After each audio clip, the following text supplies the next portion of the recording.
Bonjour les petits amis. Bon, vous aurez peut-être remarqué, c'est le bazar. Hier, Emmanuel Macron donc a refusé de nommer Lucie Castet Première ministre. Ça, en vrai, on le savait déjà. La nouveauté, c'est qu'il refuse même de nommer qui que ce soit issu du NFP.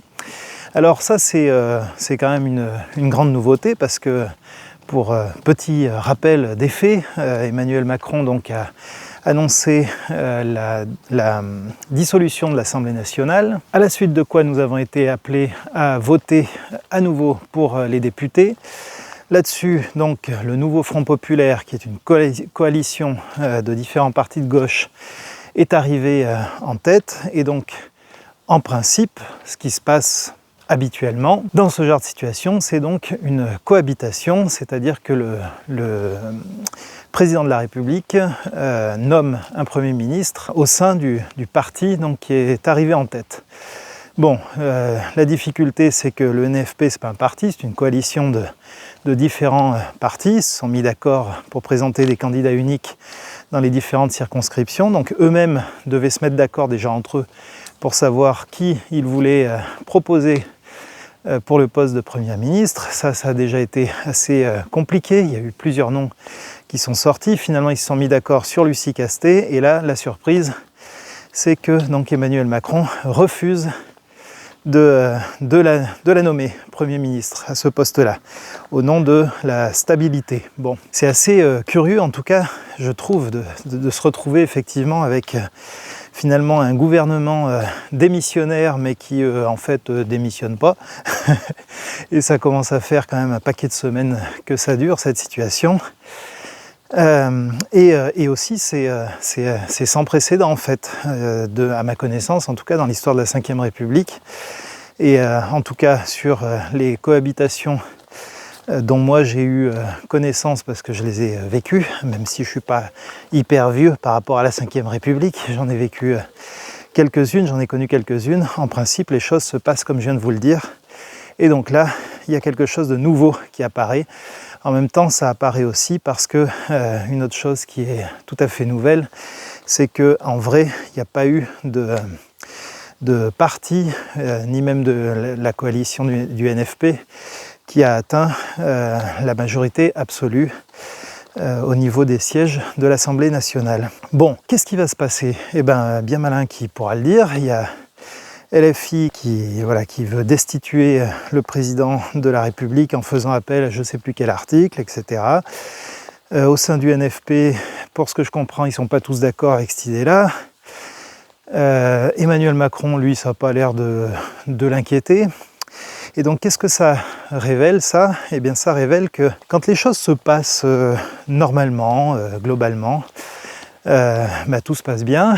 À partir du moment où il y a un accroc dans le parcours, il y a tout intérêt quand même à bien connaître le fonctionnement des institutions. Parce que si Emmanuel Macron agit comme ça, c'est probablement qu'il pense qu'il ne peut pas être destitué, mais visiblement, tout le monde n'est pas d'accord avec ça, puisqu'il y en a qui veulent tenter une procédure de destitution. Ça signifie qu'on a effectivement bien besoin, quand les choses se corsent, d'être assez fin dans notre connaissance du fonctionnement des institutions. Et pourquoi je vous en parle? Eh bien parce que hier, j'ai travaillé assez longuement sur la formation que je suis en train de créer sur la préparation d'une assemblée générale. Et en fait, c'est exactement de ça dont il s'agit. L'assemblée générale, c'est l'organe décisionnaire de nos églises, en tout cas en particulier dans les églises dites congrégationalistes, ce qui est le cas de la mienne,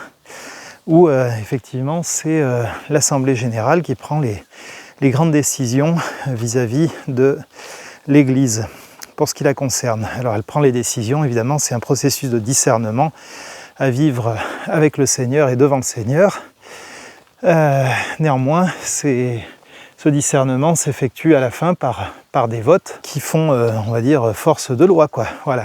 Et donc là aussi, en vrai, tant que tout va bien, tant que l'Église est en bonne santé, tant que tout se passe bien, c'est relativement fluide. Par contre, à partir du moment où il y a un petit accroc dans le parcours, eh bien là on a tout intérêt effectivement à bien connaître comment fonctionne notre association, et pour ça il y a des textes, et ce sont des textes donc qu'il faut effectivement bien maîtriser, parce que on va commencer à rentrer dans des choses qui sont de l'ordre de l'interprétation des textes. Comment est-ce qu'on comprend telle ou telle chose, quelle était l'intention quand ce texte a été émis, etc., etc.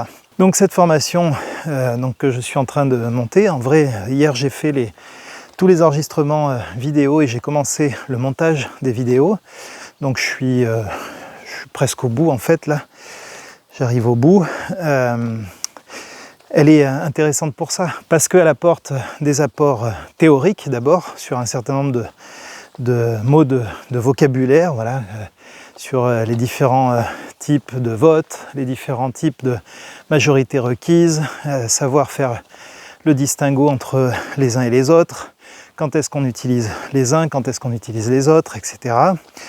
Qu'est-ce que c'est un quorum, bref, je développe un certain nombre de concepts pour qu'ils soient bien compris et bien maîtrisés par ceux qui suivront la formation. Et puis il y a aussi tout un aspect vraiment pratico-pratique avec l'établissement d'un rétro-planning. Donc on fait ça ensemble, pas à pas, avec tout le déroulé d'une assemblée générale, depuis le tout début quand les gens arrivent jusqu'à la fin quand ils partent, à quoi faut penser, dans quel ordre, quels sont les points qui sont à l'ordre du jour, de quoi on doit parler dans chacun de ces points, quels sont les points de vigilance à avoir, quels sont les détails pratiques auxquels il faut penser. Bref, donc vraiment on est à la fois dans de l'apport théorique pour bien connaître le fonctionnement de son association, et à la fois dans de l'apport bien pratique, de façon à pouvoir arriver le jour de l'Assemblée Générale en étant très au clair sur ce qu'on a à faire, quand est-ce qu'on doit le faire, qui doit le faire, etc. etc. Voilà, donc ça a été mon travail d'hier, et je suis assez content de moi parce que c'était l'objectif, concernant les formations, c'était l'objectif de la semaine, donc a priori je vais arriver à le tenir, étant donné qu'il ne me reste plus qu'un petit peu de montage à faire. Ceci dit, elle ne va pas sortir tout de suite, cette formation, parce que d'abord je dois la faire connaître un petit peu sur les réseaux sociaux, puis j'ai d'autres trucs à finir en termes de, non seulement de montage, mais il faut aussi que je puisse la mettre en ligne, etc., etc. Donc il y a quand même quelques détails à terminer.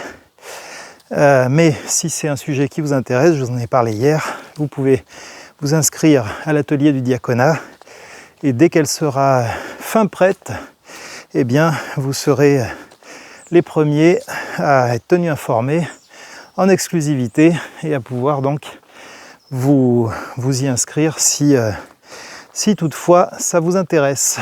Voilà, et bien écoutez, je vous retrouve donc dans la mailing list de l'atelier du diaconat, et je vous retrouve également sans doute demain pour une prochaine vidéo. Je suis un peu essoufflé parce que j'étais en côte. Voilà, je continue de faire ma demi-heure de marche par jour, comme chaque matin, et je continue par là même ma descente en termes de perte de poids. Allez, à bientôt, et portez-vous bien. Salut!